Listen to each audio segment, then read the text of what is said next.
السلام عليكم ورحمة الله وبركاته. ده شكل جديد وإن شاء الله نثبت شوية كده، وهيبقى ورايا كده زي بلال فضل صور ورايا بس بعدين إن شاء الله.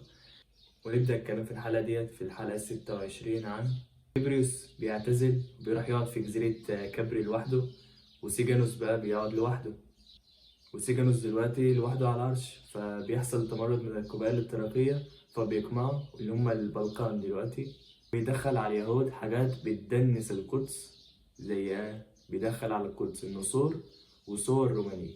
وفي الصين ما فيش امبراطور بيعيش ليها، الامبراطور سويندونج قتل عديد الجنرال يوين، وبيسلم القوات الصينية للامبراطور الجديد وانج وو.